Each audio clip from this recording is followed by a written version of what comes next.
नमस्कार। दोपहर समाचार में आपका स्वागत है।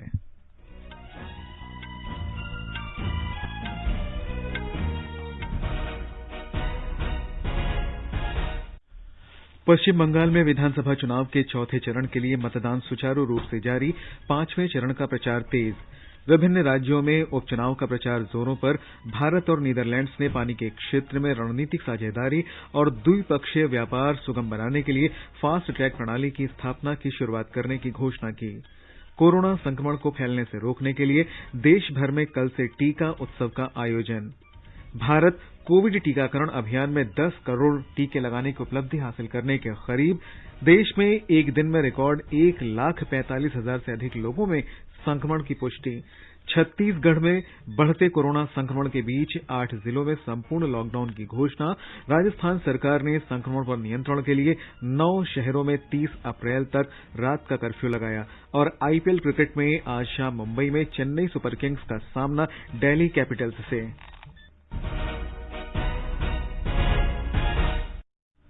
दोपहर समाचार में अतहर सईद के साथ मैं निखिल कुमार। कोविड मरीजों की संख्या फिर से बढ़ रही है। श्रोताओं से अपील है कि कोई भी कोताही न बरतें, सुरक्षा के सभी उपायों का पालन करें और 45 वर्ष से अधिक आयु के सभी लोग निसंकोच होकर टीका लगवाएं। सुरक्षित रहें और 3 आसान उपायों का पालन करें। मास्क पहनें, 2 गज दूरी है जरूरी, सुरक्षित दूरी बनाए रखें, हाथ और मुंह साफ रखें। और अब समाचार विस्तार से। पश्चिम बंगाल में विधानसभा चुनाव के चौथे चरण का मतदान सुचारू रूप से जारी है। 1:30 बजे तक लगभग 53% वोट डाले जा चुके हैं। 44 विधानसभा निर्वाचन क्षेत्रों में मतदान सुबह 7 बजे शुरू हुआ, जो शाम 6:30 बजे तक चलेगा। पश्चिम बंगाल में विधानसभा चुनाव 8 चरणों में कराया जा रहा है।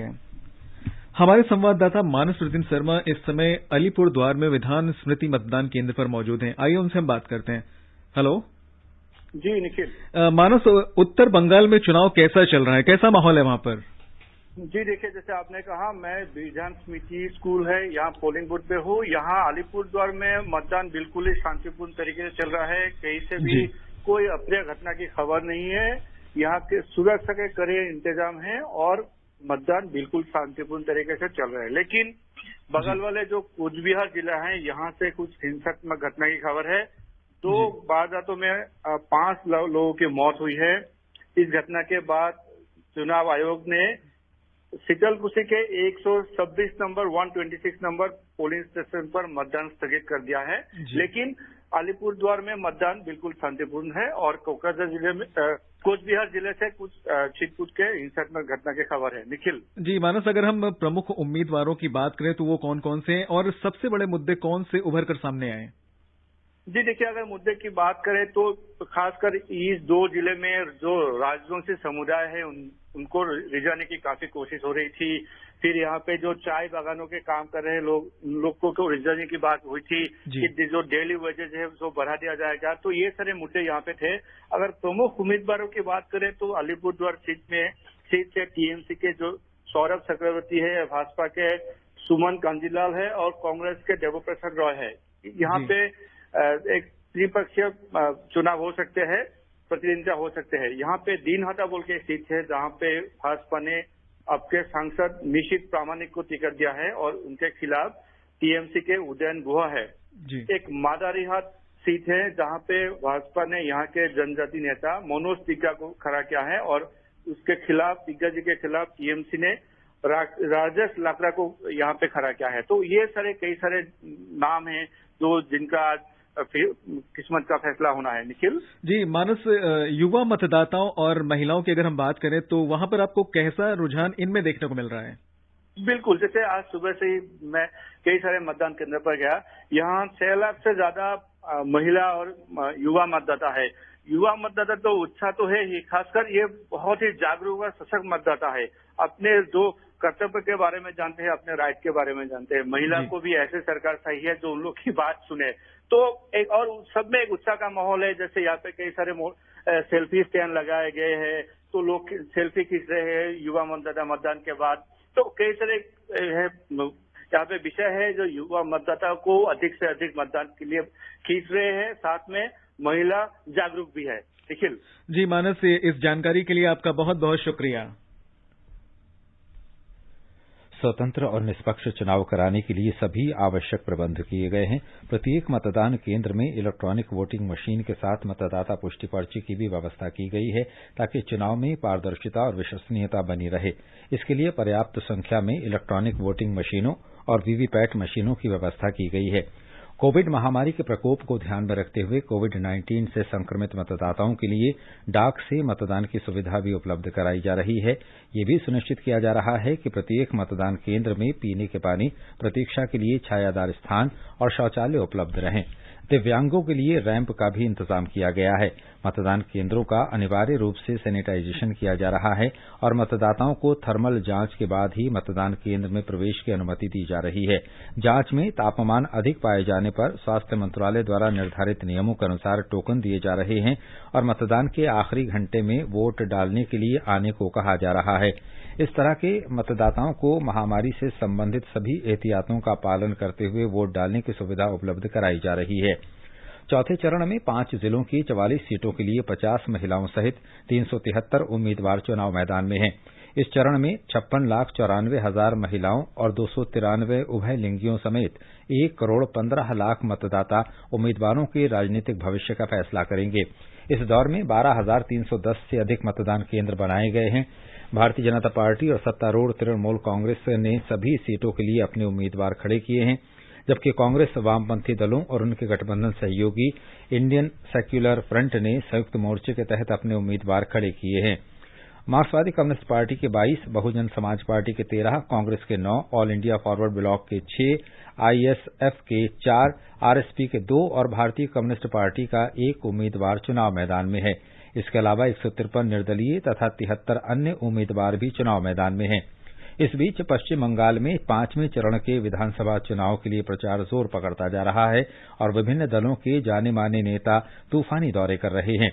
लोकसभा की 2 सीटों, आंध्र प्रदेश में तिरुपति और कर्नाटक में बेलगाम के लिए उपचुनाव भी 11 राज्यों में विधानसभा की 14 सीटों के उपचुनाव के साथ 5वें चरण में कराए जाएंगे। इस बीच पश्चिम बंगाल में 6ठे चरण के चुनाव के लिए अंतिम तस्वीर स्पष्ट हो गई है और चुनाव प्रचार तेज होता जा रहा है। इस दौर में 43 निर्वाचन क्षेत्रों में 22 अप्रैल को वोट डाले जाएंगे। पश्चिम बंगाल में 7वें और 8वें चरण के चुनाव के लिए नामांकन पत्रों की जांच का कार्य बृहस्पतिवार को पूरा हो गया। नाम वापस लेने की अंतिम तारीख 12 अप्रैल है। 7वें चरण में 26 अप्रैल को और 8वें तथा अंतिम चरण में 29 अप्रैल को मतदान होगा। विधानसभा चुनाव के वोटों की गिनती 2 मई को होगी। प्रधानमंत्री नरेंद्र मोदी ने आज पश्चिम बंगाल के सिलीगुड़ी में कावाखाली में एक चुनावी रैली को संबोधित किया, जहां विधानसभा चुनाव के 5वें चरण में 17 अप्रैल को वोट डाले जाने हैं। विशाल जनसभा को संबोधित करते हुए श्री मोदी ने लोगों से राज्य में असोल परिवर्तन लाने और सोनार बांग्ला बनाने की अपील की। चौथे चरण के मतदान में आज कूच बिहार में हिंसा की घटना का जिक्र करते हुए प्रधानमंत्री ने शोक संतप्त परिवार के प्रति संवेदना व्यक्त की और तृणमूल कांग्रेस पर आरोप लगाया कि वो हार की आशंका से बौखला कर हिंसा भड़का रही है। श्री मोदी ने कहा कि भाजपा के सत्ता में आने पर पुलिस कानून के तहत कार्य करेगी, प्रशासन जनता के प्रति जवाबदेह होगा और भाजपा कार्यकर्ता लोगों की सेवा करेंगे। श्री मोदी ने पश्चिम बंगाल को भ्रष्टाचार मुक्त, सिंडिकेट मुक्त और रिश्वत मुक्त बनाने की बात कही। उन्होंने कहा कि तृणमूल कांग्रेस धमकी की राजनीति कर रही है, जबकि लोकतंत्र में डराने धमकाने की कोई जगह नहीं होती। उन्होंने कहा कि मुख्यमंत्री ममता बनर्जी ने तृणमूल कांग्रेस सरकार के 2 कार्यकालों के दौरान हुए विकास कार्यों का कोई हिसाब किताब नहीं दिया है। निर्वाचन आयोग ने सभी राजनीतिक दलों से चुनाव प्रचार के दौरान कोविड दिशा निर्देशों का पूरी गंभीरता से पालन करने को कहा है। आयोग ने 5 राज्यों में विधानसभा चुनावों के प्रचार के दौरान मंच पर राजनीतिक नेताओं द्वारा सुरक्षित दूरी बनाए रखने और मास्क पहनने जैसे दिशा निर्देशों का पालन नहीं करने पर गंभीर चिंता व्यक्त की है। सभी राजनीतिक दलों को लिखे पत्र में आयोग ने कहा है कि कोविड दिशा निर्देशों के उल्लंघन की घटनाएं संज्ञान में आई हैं। कोविड दिशा निर्देशों की अवहेलना करने से उम्मीदवारों के साथ साथ आम जनता के भी संक्रमण की चपेट में आने का गंभीर खतरा है।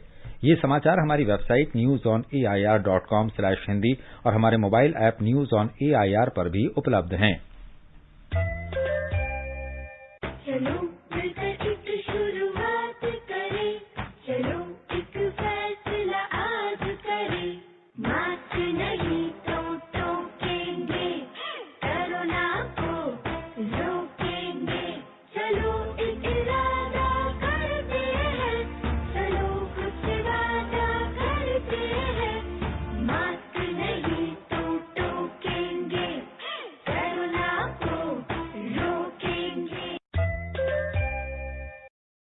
दोपहर समाचार में आपका फिर स्वागत है। भारत और नीदरलैंड्स ने पानी के क्षेत्र में रणनीतिक साझेदारी और द्विपक्षीय व्यापार सुगम बनाने के लिए फास्ट ट्रैक प्रणाली की स्थापना की शुरुआत की घोषणा की है। प्रधानमंत्री नरेंद्र मोदी ने कहा कि दोनों देश हिंद प्रशांत आपूर्ति श्रृंखला और वैश्विक डिजिटल प्रशासन जैसे नए क्षेत्रों में मिलकर काम कर रहे हैं। नीदरलैंड्स के प्रधानमंत्री मार्क रूट के साथ कल वर्चुअल शिखर बैठक में श्री मोदी ने कहा कि भारत और नीदरलैंड्स के बीच संबंध लोकतंत्र और कानून के मूल्यों पर आधारित हैं। प्रधानमंत्री मोदी ने कहा कि जलवायु परिवर्तन, आतंकवाद और महामारी जैसी वैश्विक चुनौतियों के प्रति हमारा दृष्टिकोण एक जैसा है। हमारे संबंध डेमोक्रेसी और रूल ऑफ लॉ जैसी शेयर्ड वैल्यूज पर आधारित है। क्लाइमेट चेंज, टेररिज्म, पैंडेमिक्स जैसी वैश्विक चुनौतियों पर हमारी अप्रोच एक समान है। Indo Pacific resilient supply chains और ग्लोबल डिजिटल गवर्नेंस जैसे नए क्षेत्रों में भी हमारे बीच कन्वर्जेंस बन रहा है। आज हम अपनी स्ट्रेटेजिक पार्टनरशिप ऑन वाटर से इस सिलसिले को एक नया आयाम देंगे। श्री मोदी ने जोर देकर कहा कि पानी के मुद्दे पर रणनीतिक साझेदारी के साथ संबंधों को नया आयाम दिया जाएगा। उन्होंने कहा कि निवेश को बढ़ावा देने के लिए फास्ट ट्रैक तंत्र की स्थापना भी दोनों देशों के बीच सुदृढ़ आर्थिक सहयोग को नई गति प्रदान करती है। प्रधानमंत्री ने विश्वास व्यक्त किया कि कोरोना काल के बाद कई नए अवसर सामने आएंगे और उनमें आपसी सहयोग बढ़ने की आशा है। श्री मोदी ने कोविड महामारी के दौरान नीदरलैंड्स में रहने वाले भारतीयों का ध्यान रखने के लिए मार्क रूट का धन्यवाद किया। आगे बढ़ने से पहले मुख्य समाचारों पर एक नजर। पश्चिम बंगाल में विधानसभा चुनाव के चौथे चरण के लिए मतदान सुचारू रूप से जारी। 5वें चरण का प्रचार तेज। विभिन्न राज्यों में उपचुनाव का प्रचार जोरों पर।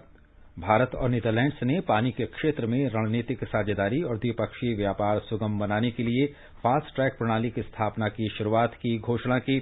कोरोना संक्रमण को फैलने से रोकने के लिए देश भर में कल से टीका उत्सव का आयोजन। भारत कोविड टीकाकरण अभियान में 10 करोड़ टीके लगाने की उपलब्धि हासिल करने के करीब। देश में एक दिन में रिकॉर्ड 1,45,000 से अधिक लोगों में संक्रमण की पुष्टि। छत्तीसगढ़ में बढ़ते कोरोना संक्रमण के बीच 8 जिलों में संपूर्ण लॉकडाउन की घोषणा। राजस्थान सरकार ने संक्रमण पर नियंत्रण के लिए 9 शहरों में 30 अप्रैल तक रात का कर्फ्यू लगाया। आईपीएल क्रिकेट में आज शाम मुंबई में चेन्नई सुपर किंग्स का सामना दिल्ली कैपिटल्स से। कोविड मरीजों की संख्या में तेज बढ़ोतरी से निपटने के लिए देश भर में कल से टीका उत्सव का आयोजन किया जा रहा है। इसके तहत 14 अप्रैल तक लोगों को टीका लगाने का व्यापक कार्यक्रम चलाया जाएगा। एक रिपोर्ट। देश में कोरोना के मामले बीते कुछ दिनों से बेहद तेजी से बढ़ रहे हैं। इसकी गंभीरता को देखते हुए प्रधानमंत्री नरेंद्र मोदी ने सामूहिक टीकाकरण कार्यक्रम का आह्वान किया है। टीका उत्सव के रूप में मनाए जाने वाले इस कार्यक्रम की शुरुआत कल से होगी, जो कि इस महीने की 14 तारीख तक जारी रहेगा। यह दिन इसलिए भी खास है क्योंकि 11 अप्रैल को प्रसिद्ध समाजसेवी ज्योतिबा फूले की जयंती है और 14 अप्रैल को बाबा साहेब अम्बेडकर की जयंती देश भर में मनाई जाएगी। प्रधानमंत्री नरेंद्र मोदी ने युवाओं से आग्रह किया है कि वे बड़ी तादाद में आगे आकर कोविड टीकाकरण के लिए पंजीकरण करवाने में वरिष्ठ नागरिकों और उन लोगों की मदद करें जो टीके के लिए योग्य घोषित किए गए हैं।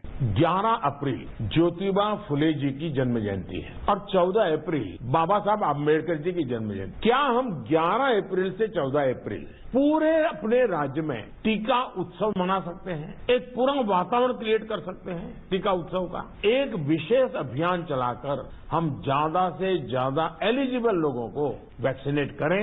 जीरो वेस्टेज तय करें। हम 3-4 दिन जो है टीका उत्सव में जीरो वेस्टेज हो, वो भी हमारी वैक्सीनेशन कैपेसिटी को बढ़ा देगा। योग्य घोषित किए गए लोग कोविन पोर्टल और आरोग्य सेतु ऐप की सहायता से भी टीकाकरण के लिए पंजीकरण करा सकते हैं। इसके अलावा वे टीकाकरण केंद्रों पर भी जाकर पंजीकरण करवा सकते हैं। तेजी से बढ़ते कोरोना के मामलों को रोकने के लिए लोगों से अपील है कि वे टीकाकरण के लिए आगे आएं और बेहिचक टीका लगवाएं। भूपेंद्र सिंह, आकाशवाणी समाचार, दिल्ली। नारी शक्ति पुरस्कार विजेता रोमा देवी ने लोगों से 14 अप्रैल तक टीकाकरण अभियान में सहयोग करने की अपील की है।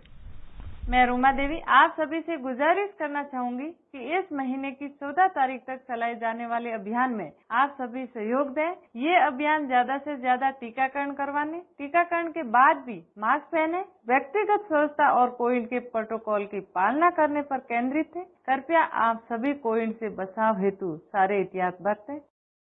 उत्तर प्रदेश के मुख्यमंत्री योगी आदित्यनाथ ने राज्य में कल से शुरू हो रहे टीकाकरण अभियान टीका उत्सव में भाग लेने और कोविड दिशा निर्देशों का कड़ाई से पालन करने की अपील की है। कोरोना महामारी को नियंत्रित करने में टीकाकरण की महत्वपूर्ण भूमिका है। आदरणीय प्रधानमंत्री श्री नरेंद्र मोदी जी ने आगामी 11 अप्रैल को महात्मा ज्योतिबा फुले जी की जयंती से लेकर 14 अप्रैल 2021 को बाबा साहब डॉक्टर भीमराव अम्बेडकर जी की जयंती तक टीका उत्सव मनाए जाने का आह्वान किया है। सभी प्रदेशवासियों से मेरी अपील है, टीका उत्सव के दौरान लक्षित आयु वर्ग के अधिक से अधिक लोग कोविड टीकाकरण कराएं। टीकाकरण के बाद भी सावधानी जरूरी है, इसलिए सभी से अपील है कि वे सोशल डिस्टेंसिंग का पालन करते हुए पूरी सावधानी के साथ 2 गज की दूरी, मास्क है जरूरी का पालन सख्ती से करें। बिहार के मुख्यमंत्री नीतीश कुमार ने कहा कि टीका उत्सव में 4 लाख लोगों को टीका लगाया जाएगा। श्री कुमार ने कोविड महामारी की रोकथाम के लिए लोगों से टीके लगवाने की अपील की। 11 से 14 के बीच जो टीकाकरण का काम है, ये काम जरा और ज्यादा होना चाहिए। तो हम लोग प्रतिदिन अब इसको कर रहे हैं और संख्या बढ़ाते जा रहे हैं और सब लोगों को प्रेरित कर रहे हैं कि भाई 45 साल से और उससे अधिक जितनी लोगों की उम्र है, सब लोग अपना जरूर करा लें टीकाकरण। उसके लिए लोगों को प्रेरित किया जा रहा है और हम लोगों ने तय कर दिया है कि भाई ये 4 दिन जो होगा इसमें तो जरूर 4 लाख तक करेंगे, लेकिन इसके अलावे भी सब लोगों को प्रेरित करके जितने और टीकाकरण की जरूरत है, राजधानी से लेकर के नीचे के स्तर तक सभी जगहों पर टीकाकरण का प्रबंध किया जा रहा है। देश कोविड टीकाकरण अभियान में 10 करोड़ टीके लगाने की महत्वपूर्ण उपलब्धि हासिल करने के करीब है। स्वास्थ्य और परिवार कल्याण मंत्रालय ने बताया कि अब तक 9 करोड़ 80 लाख से अधिक टीके लगाए जा चुके हैं। बीते एक दिन के दौरान 34 लाख से अधिक टीके लगाए गए। कल एक दिन में रिकॉर्ड 1,45,000 से अधिक लोग संक्रमित हुए। इसके साथ ही कुल संक्रमित लोगों की संख्या 1 करोड़ 32 लाख से अधिक हो गई है। पिछले 24 घंटे के दौरान 794 रोगियों की इस संक्रमण से मौत होने के साथ ही मृतकों की संख्या 1,68,000 से अधिक हो गई है। इस बीच कोविड मरीजों की संख्या में लगातार वृद्धि हो रही है। वर्तमान में 10,46,000 से अधिक मरीजों का इलाज चल रहा है, जो कुल संक्रमित लोगों का 7.92% है। कुल कोविड मरीजों में से 72% से अधिक 5 राज्यों महाराष्ट्र, छत्तीसगढ़, कर्नाटक, उत्तर प्रदेश और केरल में हैं। कुल कोविड मरीजों में से 51% से अधिक अकेले महाराष्ट्र में हैं। स्वस्थ होने की दर घटकर 90.79% रह गई है। कल एक दिन में 77,000 से अधिक लोग संक्रमण से ठीक हुए। अब तक 1 करोड़ 19 लाख से अधिक रोगी स्वस्थ हो चुके हैं। छत्तीसगढ़ में टीकाकरण अभियान तेज गति से चलाया जा रहा है। हमारे संवाददाता ने बताया है कि राज्य में अब तक 38 लाख से भी अधिक लोगों को टीके लगाए जा चुके हैं। छत्तीसगढ़ में कल 2,27,000 से अधिक पात्र लोगों को कोविड वैक्सीन का डोज दिया गया है। राज्य में इस समय 3,000 से अधिक केंद्रों में कोविड टीकाकरण किया जा रहा है। अब तक छत्तीसगढ़ में 27% हेल्थ केयर वर्करों, 84% फ्रंटलाइन वर्कर और 45 वर्ष से अधिक आयु वर्ग के 43% लोगों को कोविड टीके की प्रथम डोज दी जा चुकी है। इस बीच राज्य सरकार ने लोगों से अपील की है कि कोरोना टेस्ट कराते समय वे अपने बारे में सही जानकारी दें, ताकि पॉजिटिव आने की स्थिति में उनका इलाज तत्काल शुरू किया जा सके। सरकार ने यह भी कहा है कि जानकारी छिपाने या सही जानकारी नहीं देने की स्थिति में संबंधित व्यक्ति के खिलाफ पुलिस में FIR दर्ज की जाएगी। वर्तमान में छत्तीसगढ़ में 77,000 से अधिक लोगों का विभिन्न अस्पतालों या होम आइसोलेशन में इलाज चल रहा है। विकल्प शुक्ला, आकाशवाणी समाचार, रायपुर। इस बीच छत्तीसगढ़ में कोरोना संक्रमण को फैलने से रोकने के लिए 8 जिलों में संपूर्ण लॉकडाउन लगाने के आदेश जारी किए गए हैं। राज्य की राजधानी रायपुर और पड़ोसी दुर्ग जिले में लॉकडाउन पहले से ही प्रभावी है। हमारे संवाददाता ने बताया है कि राजनांदगांव, बेमेतरा और बलोद जिले में आज शाम से, जबकि जसपुर, कोरिया और बलौदा बाजार जिले में रविवार से लॉकडाउन लागू होगा। राजस्थान सरकार ने कोरोना संक्रमण को फैलने से रोकने के लिए जयपुर सहित 9 शहरों में रात 8 बजे से सुबह 6 बजे तक कर्फ्यू लगाने का निर्देश दिया है। ये शहर हैं अजमेर, अलवर, भीलवाड़ा, चित्तौड़गढ़, डूंगरपुर, जयपुर, जोधपुर, कोटा और आबू रोड। बाजार और व्यावसायिक प्रतिष्ठान शाम 7 बजे बंद हो जाएंगे। वहीं उदयपुर में शाम 6 बजे से कर्फ्यू लगाया गया है। वहां शाम 5 बजे बाजार और प्रतिष्ठान बंद हो जाएंगे। कर्फ्यू 30 अप्रैल तक लागू रहेगा।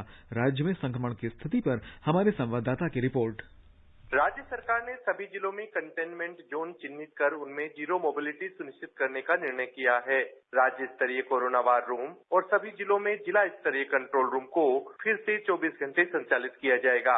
इसके अलावा संक्रमण की 5% से अधिक पॉजिटिविटी रेट वाले क्षेत्रों में टेस्टिंग बढ़ाने सहित कई कदम उठाए गए हैं। इस बीच प्रदेश में कल कोरोना के 3,970 नए केस मिले हैं, जबकि 12 लोगों की जान चली गई। जयपुर में कल रिकॉर्ड 767 कोरोना के मामले सामने आए हैं। जयपुर के अलावा जोधपुर, कोटा, उदयपुर, अजमेर, अलवर, भीलवाड़ा तथा डूंगरपुर में भी बड़ी संख्या में कोरोना के मामले मिले हैं। पूरे प्रदेश में अब सक्रिय मरीजों की संख्या बढ़कर 24,000 से ज्यादा हो गई है, जबकि अब तक 3,27,304 मरीज कोरोना संक्रमण से मुक्त हो चुके हैं। जितेंद्र द्विवेदी, आकाशवाणी समाचार, जयपुर। महाराष्ट्र में कोविड के बढ़ते मामलों को देखते हुए मुख्यमंत्री उद्धव ठाकरे ने आज शाम सर्वदलीय बैठक बुलाई है। बैठक में कोरोना की स्थिति और उसको फैलने से रोकने के लिए उठाए जाने वाले कदमों पर चर्चा होगी। इसमें भारतीय जनता पार्टी के नेताओं के साथ महाविकास अघाड़ी के प्रमुख नेताओं के शामिल होने की संभावना है। हमारी संवाददाता ने बताया है कि राज्य में शुक्रवार से सोमवार तक रात 8 बजे से सुबह 7 बजे तक सप्ताहांत का लॉकडाउन चल रहा है। कोरोना वायरस संक्रमण की श्रृंखला को तोड़ने के लिए महाराष्ट्र में सख्त वीकेंड लॉकडाउन चल रहा है। मुंबई के विभिन्न हिस्सों में नाकाबंदी कर दी गई है। बिना किसी कारण सड़कों पर घूमने से लोगों को रोकने के लिए पुलिस गश्त पर है। नागरिकों को केवल अत्यावश्यक कार्य के लिए ही बाहर जाने की अनुमति है। ठाणे के पुलिस आयुक्त विवेक फंसालकर ने नागरिकों से अपील की है कि जब तक कुछ जरूरी काम न हो, घर से बाहर न निकले। आवश्यक सेवाओं के अलावा सांगली और अहमदनगर जिले की सभी दुकानें बंद रखी गई है। व्यापारियों और नागरिकों ने प्रशासन की अपील का सकारात्मकता से जवाब दिया है। सातारा और धुले जिले में भी वीकेंड लॉकडाउन को सकारात्मक रूप में अपनाया गया है। दोनों जिलों में आवश्यक सेवाओं को छोड़कर सभी कारोबार बंद है। सोलापुर शहर और जिले में भी वीकेंड लॉकडाउन का असर दिखाई दिया। रास्ते पर यातायात कम रही और दुकानें बंद रही। माधुरी पांगे, आकाशवाणी समाचार, मुंबई। तेलंगाना में पिछले 24 घंटों के दौरान करीब 3,000 लोगों में संक्रमण की पुष्टि हुई। इसके साथ ही संक्रमित लोगों की कुल संख्या 3,24,000 से ज्यादा हो गई है। इस दौरान 584 मरीज स्वस्थ हुए। अब तक कोविड से कुल 3,04,548 मरीज ठीक हो चुके हैं। इस समय स्वस्थ होने की दर लगभग 94% है। 6 और लोगों की संक्रमण से मृत्यु होने के बाद राज्य में मृतकों की संख्या 1,752 हो गई है। प्रदेश में अभी 17,700 से ज्यादा मरीजों का इलाज चल रहा है। इस बीच राज्य में लगभग 19 लाख टीके लगाए जा चुके हैं। कल एक दिन में 1,15,000 से भी अधिक टीके लगाए गए। उत्तराखंड मंत्रिमंडल ने राजधानी देहरादून में रात का कर्फ्यू लगाने का निर्णय लिया है। देहरादून, हरिद्वार, नैनीताल और हल्द्वानी में बढ़ते कोरोना संक्रमण के कारण 12वीं कक्षा तक के सभी स्कूल 30 अप्रैल तक बंद कर दिए गए हैं। मध्य प्रदेश में कोरोना संक्रमण के प्रसार को रोकने के लिए राज्य के सभी शहरों में कल शाम 6 बजे से सोमवार सुबह 6 बजे तक पूर्णबंदी लागू की गई है। ब्यौरा हमारे संवाददाता से।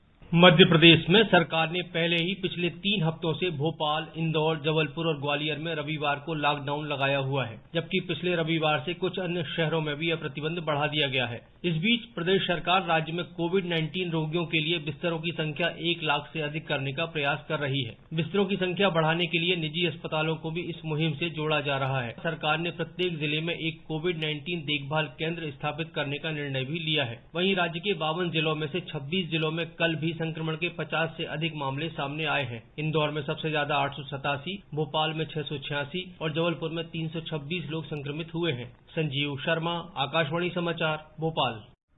उधर लद्दाख में भी कोरोना संक्रमण तेजी से फैल रहा है। ब्यौरा हमारी संवाददाता से। लद्दाख में कल कोविड के 116 नए मामले आने से एक बार फिर कोविड मामलों में उछाल आया है। 64 रोगियों के सेहत होने और 116 नए रोगियों को मिलाकर केंद्र शासित प्रदेश में कुल 557 मामले हैं, जिसमें 509 अकेले ले से हैं। प्रशासन केबियर हवाई अड्डे पर पैसेंजर की निरंतर जांच कर रहा है। पर्यटन मौसम से पहले और लद्दाख क्षेत्र में सर्दी कम होने के साथ ही कामगार बड़ी संख्या में वापस आ रहा है। रमेश चंद्र के साथ ले से मैं यांगचन रोलमा। आरएसएस प्रमुख मोहन भागवत कोरोना संक्रमित हो गए हैं। उन्हें एक निजी अस्पताल में भर्ती कराया गया है। सड़क यातायात और राजमार्ग मंत्री नितिन गडकरी ने उनके शीघ्र स्वस्थ होने की कामना की है। महाराष्ट्र में नागपुर के वादी इलाके में निजी कोविड अस्पताल में आग लगने से एक महिला सहित 4 लोगों की मौत हो गई। सरकारी प्रेस विज्ञप्ति के अनुसार अन्य रोगियों को दूसरे अस्पताल में भर्ती कराया गया है। प्रधानमंत्री नरेंद्र मोदी ने घटना पर दुख व्यक्त किया है। एक ट्वीट में श्री मोदी ने कहा कि उनकी संवेदनाएं मृतकों के परिजनों के साथ हैं। उन्होंने घायलों के शीघ्र स्वस्थ होने की कामना की। महाराष्ट्र के पूर्व मुख्यमंत्री और विपक्ष के नेता देवेंद्र फडणवीस ने ट्वीट कर कहा कि नागपुर में वादी के अस्पताल में आग लगने की घटना से उन्हें बहुत दुख पहुंचा है। नागपुर कलेक्टर से उन्होंने अस्पताल को सभी संभव सहायता देने को कहा। उन्होंने इस दुर्घटना में मारे गए लोगों के प्रति शोक व्यक्त किया है और घायलों के जल्दी ठीक होने की कामना की।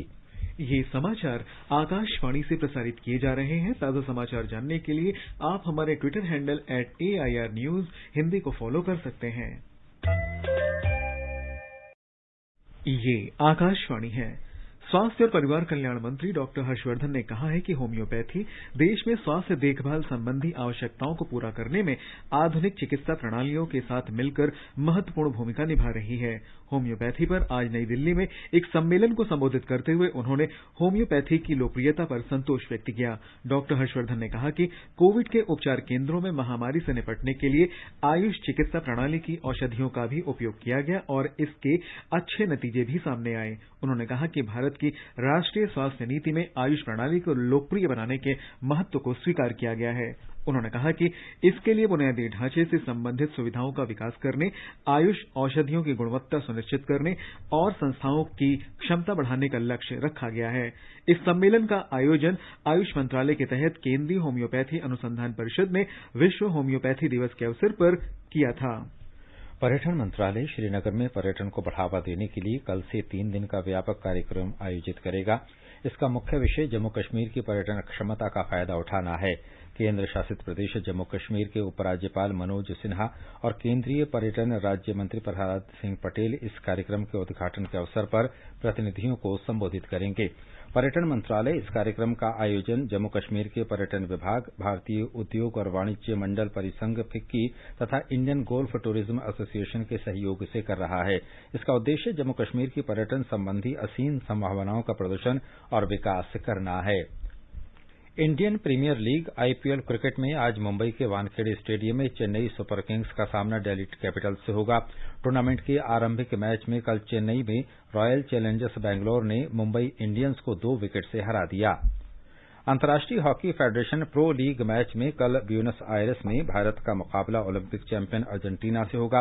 फरवरी 2020 में भुवनेश्वर में ऑस्ट्रेलिया के साथ FIH प्रो लीग मैच खेलने के बाद भारत पहली बार इस प्रतियोगिता के किसी लीग मैच में खेल रहा है।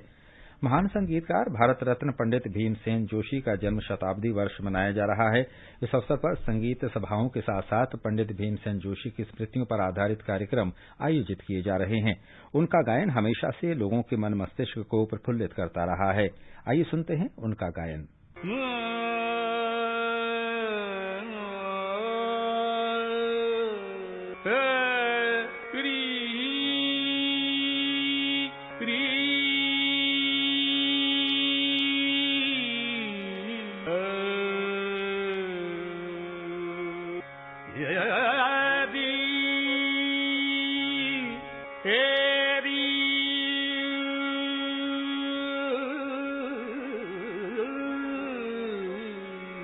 तेरी माई आज शुभ मंगल गाओ। और अंत में मुख्य समाचार एक बार फिर।